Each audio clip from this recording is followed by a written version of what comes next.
आइए आज एक स्टोरी सुनाता हूँ। आकाश जो एक स्टूडेंट है उसे हर महीने 5,000 की पॉकेट मनी मिलती है। फिर उसकी जॉब लगी। उसने कहा अब तो 40,000 मिल रहे हैं महीने के, मेरा क्या, मेरा खर्चा तो 5,000 है। अब अच्छे से पैसे बचाऊंगा, स्टॉक मार्केट में इन्वेस्ट करूंगा और एक अच्छी फाइनेंशियल फ्रीडम वाली लाइफ जीऊंगा। 2 महीने बाद आकाश नोटिस करता है यार कुछ तो गड़बड़ है। हर महीने कुछ हो जा रहा है, पैसे बचा ही नहीं पा रहा हूँ मैं, कितना भी कोशिश कर लूँ। मेरा तो खर्चा 5,000 का था, लेकिन हर महीने कुछ ऐसा आ जा रहा है कि मेरे खर्चे बढ़ जा रहे हैं, मैं तो पैसे बचा ही नहीं पा रहा। सैलरी थोड़ी सी और ज्यादा होती ना, 60,000 कमा रहा होता, 20,000 आराम से बचाता। क्या हुआ, क्या कह रहे हैं आप? आपकी भी सेम सिचुएशन है, बस नाम और नंबर अलग कर दो। आई नो, कितना भी कमा लो मंथ के एंड में यही निकलता है यार, पैसे नहीं बचते। चाहे वो 5,000, चाहे वो 40,000, चाहे वो 1,00,000। तो आज कुछ ऐसा सीखते और समझते हैं जो कि इस प्रॉब्लम को जड़ से खत्म कर सके। जी हाँ, आज सैलरी मैनेजमेंट सीखेंगे, मनी मैनेजमेंट समझते हैं यार ऐसा क्या करें कि वो पैसा टिके। और इस वीडियो में एक बोनस भी है आप लोगों के लिए, इसलिए इस वीडियो को एंड तक देखिएगा। Let's go. सबसे पहले कुछ बेसिक पॉइंट्स डिस्कस करते हैं जो कि हमें हेल्प कर सके इन सब कॉन्सेप्ट्स को समझने में। पहला, ये हर किसी के लिए स्टैंडर्ड नहीं है, ये सिर्फ एक बेसिक फ्रेमवर्क है जो कि एक नॉर्मल इंसान अपने लिए यूज कर सकता है, नॉर्मल रिस्क लेके। अगर आप इसमें अपने हिसाब से कुछ चेंजेस करना चाहते हैं, आप बिल्कुल कर सकते हैं। दूसरा कि मैंने सिस्टम को बहुत ही सिंपल रखने की कोशिश की है। कॉम्प्लिकेटेड होगा ना तो ना आप यूज करेंगे ना मैं, और एंड में फिर वही यार, इस बार तो मनी मैनेजमेंट सिस्टम भी यूज किया था, कुछ नहीं हुआ, पैसे फिर भी।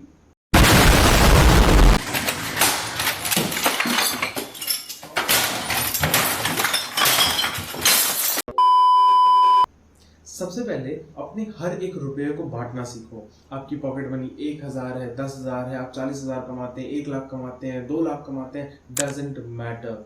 आपको अपने हर एक रुपये को बांटना सीखना है। अब आपको सबसे पहले अपने उस क्वेश्चन का आंसर फिगर आउट करना है कि आप सच में कम पैसा कमा रहे हैं या ये सिर्फ एक मैनेजमेंट प्रॉब्लम है।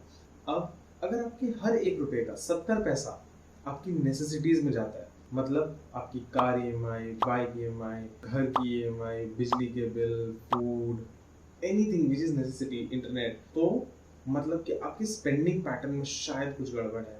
आप कहीं भी पैसा ज्यादा खर्च कर रहे हैं, या अब आपको अपनी स्किल सेट्स इंप्रूव करने की जरूरत है ताकि आप थोड़ा सा और ज्यादा कमा सके, ताकि ये मैनेजमेंट आपके लिए एक्चुअल वर्क करे।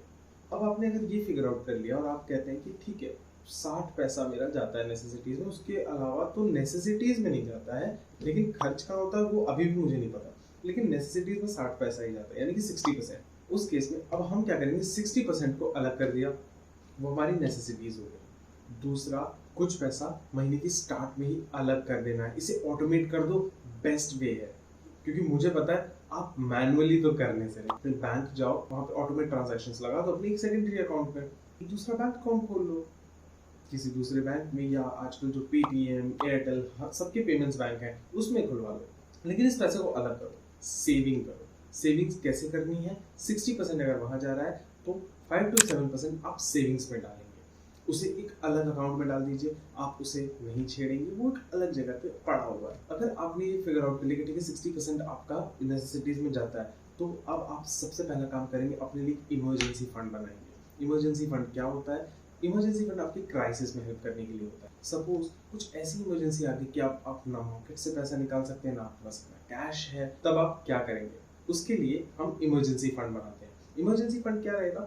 स्टैंडर्ड 6 महीने का नेसेसिटीज बनाएंगे। हमने जो 60% कैलकुलेट किया है, इसको मल्टीप्लाइड बाय 6, ये हमारा इमरजेंसी फंड है। हर महीने हम अपनी सैलरी का 5, 7, 10% अलग करेंगे, सो दैट वो आने वाले कुछ महीनों में इस अमाउंट को कंप्लीट कर दे।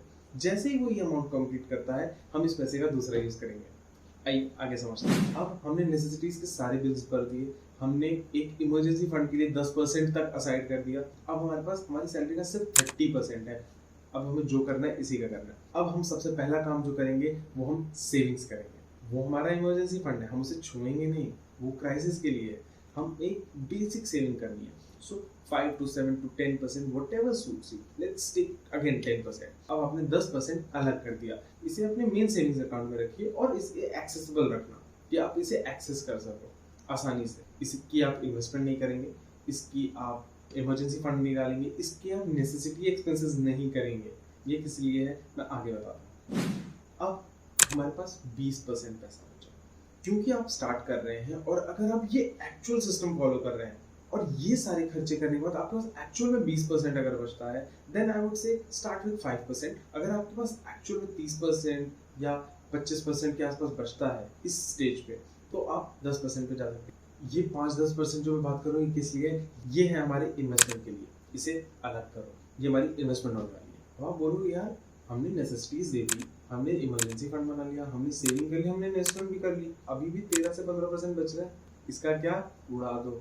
ये पैसा आप अपने आप को पे कर रहे हैं, क्योंकि आप इतना ऑर्गेनाइज सिस्टम फॉलो कर रहे हैं, इसके लिए आप अपने आप को पे कर रहे हैं।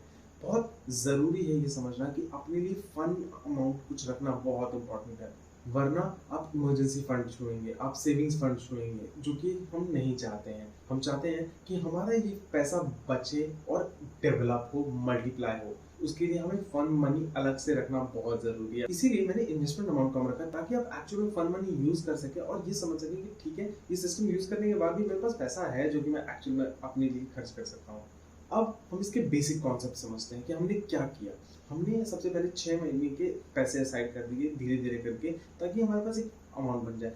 नेसेसिटीज आपकी खत्म हो गई हैं और अब आपकी इनकम बढ़ेगी, तो आपकी इनकम से भी जो पैसा एक्स्ट्रा आएगा वो आपकी इन्वेस्टमेंट्स में जाएगा।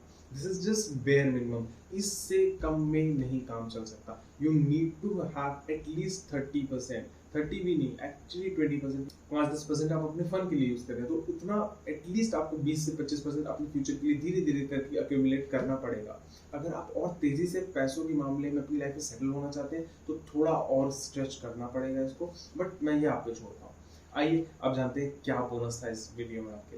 तो बोनस ये है कि एक मंथली शीट जो कि मैं पर्सनली यूज करता हूँ, उसका लिंक मैंने डिस्क्रिप्शन में दिया हुआ है। आप वहां से जाके अपने लिए वो शीट डाउनलोड कर सकते हैं और हर महीने उसे मेंटेन करके अपना एक व्यू देख सकते हैं कि आप कैसे यूज करते हैं। आइए जल्दी से एक ग्लिम्स लेते हैं कि इसे यूज कैसे करना है। सबसे पहले यहाँ पे मैं अपनी इनकम लिखूंगा, यहाँ पे मैं अपने सारे एक्सपेंसेस नोट करूंगा जो कि मेरी नेसेसिटीज है, जो मुझे पता है कि हर महीने मुझे ये पे करना है। अब मेरी सेविंग्स का रेट यहाँ पे आ गया, अब मुझे पता है कि मुझे हर महीने कितना पैसा अपने सेविंग्स अकाउंट में रखना है।